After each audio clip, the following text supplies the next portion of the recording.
In America's cities and towns today, flags will be placed on graves and cemeteries.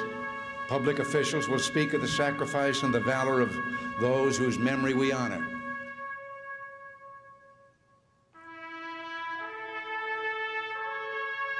I have no illusions about what little I can add now to the silent testimony of those who gave their lives willingly for their country. Words are even more feeble on this Memorial Day, for the sight before us is that of a strong and good nation that stands in silence and remembers those who were loved and who, in return, loved their countrymen enough to die for them. Yet we must try to honor them, not for their sakes alone, but for our own. And if words cannot repay the debt we owe these men, surely with our actions, we must strive to keep faith with them and with a vision that led them to battle and a final sacrifice. Our first obligation to them and ourselves is plain enough.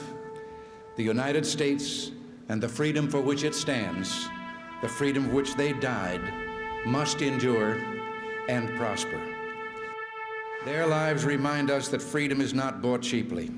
It has a cost. It imposes a burden.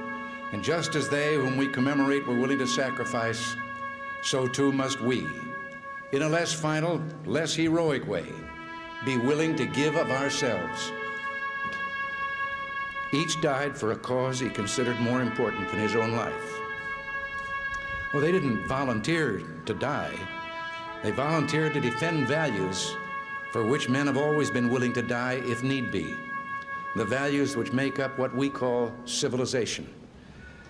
And how they must have wished, in all the ugliness that war brings, that no other generation of young men to follow would have to undergo that same experience. As we honor their memory today, let us pledge that their lives, their sacrifices, their valor shall be justified and remembered for as long as God gives life to this nation. And let us also pledge to do our utmost to carry out what must have been their wish, that no other generation of young men will ever have to share their experiences and repeat their sacrifice.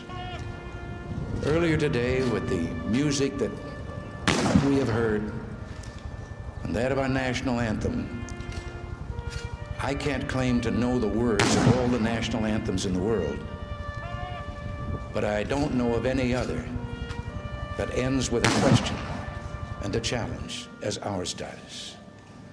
Does that flag still wave o'er the land of the free and the home of the brave?